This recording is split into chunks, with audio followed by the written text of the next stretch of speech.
मुझे वो दिन याद है जब मैं एक युवा कार्यकर्ता के रूप में नारायणपुरा इलाके में भाजपा के वरिष्ठ नेताओं के लिए पोस्टर चिपकाता था। सालों बीत गए हैं और मैं बहुत बड़ा हो गया हूँ, लेकिन यादें अब भी ताजा हैं और मुझे पता है कि मेरी यात्रा यहीं से शुरू हुई थी। ये बातें गृह मंत्री अमित शाह ने गुजरात में एक रोड शो के दौरान कही थी। नमस्कार, मैं हूँ प्रियंका सारस्वत। आप देख रहे हैं जनहित टाइम्स का स्पेशल शो किस्सा, जिसमें हम आपको बताते हैं वो किस्से जो आपने कहीं पढ़े और सुने तो होंगे, लेकिन हमारा मकसद आपकी उन्हीं यादों को ताजा करना है और आज की जनरेशन को उनके बारे में बताना है। तो आज के किस्से हैं गृह मंत्री अमित शाह से जुड़े हुए। ये बात है साल 1982 की, जब अमित शाह एबीवीपी कार्यकर्ता थे।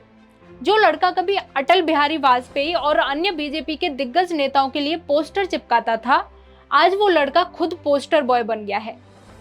अमित शाह के जीवन में निराशा का दौर भी आया। साल 2005 में उनका एक फर्जी एनकाउंटर में नाम आया था। उस वक्त अमित शाह गुजरात के गृह मंत्री थे। खबर थी कि गैंगस्टर सोहराबुद्दीन शेख और उनकी पत्नी कौसर बी का एनकाउंटर हो गया है। सोहराबुद्दीन के परिवार ने सुप्रीम कोर्ट का रुख किया तो इस मामले की जांच शुरू की गई। इसके बाद कुछ ऐसे तथ्य निकल कर आए जिसके आधार पर गुजरात और राजस्थान के पूर्व मंत्रियों अमित शाह और गुलाबचंद कटारिया पर कथित फर्जी एनकाउंटर में शामिल होने का आरोप लगाया गया। इस मामले में अमित शाह की गिरफ्तारी भी हुई थी। साल 2010 में जुलाई में शाह को गिरफ्तार किया और अक्टूबर के महीने में उन्हें जमानत मिल गई थी। अमित शाह पर साल 2012 तक गुजरात में दाखिल होने पर रोक भी लगी थी। आखिरकार कानूनी लड़ाई के बाद सीबीआई कोर्ट ने 30 दिसंबर 2014 में अमित शाह को बरी कर दिया। अमित शाह का नाम विवादों में काफी रहा है। साल 2002 में गुजरात में जब दंगे हुए थे, तब भी अमित शाह विवादों में घिरे थे। शाह पर आरोप लगाए थे कि उन्होंने दंगे से जुड़े सबूतों को मिटाने की कोशिश की थी। शाह पर यह भी आरोप था कि इन्होंने इस केस के गवाहों को उनका बयान बदलने पर मजबूर किया था। एक बार अमित शाह अपने बेटे के कारण भी विवाद में फंस चुके हैं। साल 2017 में एक रिपोर्ट में दावा किया गया था कि नरेंद्र मोदी के प्रधानमंत्री बनने और अमित शाह के राष्ट्रीय अध्यक्ष बनने के बाद उनके बेटे जय शाह की कंपनी का टर्नओवर 16,000 गुना बढ़ा दिया गया।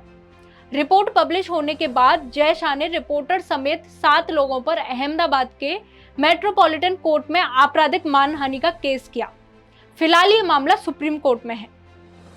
अमित शाह ने एक बार असम में जोरदार मार भी खाई थी।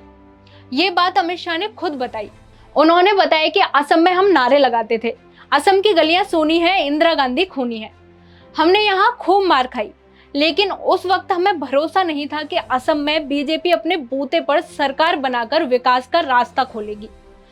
साल 2010 में जब अमित शाह को एशिया का सबसे बड़ा सहकारी bank Ahmedabad district cooperative bank का अध्यक्ष बनाया गया, तो बैंक के हालात काफी खराब थे।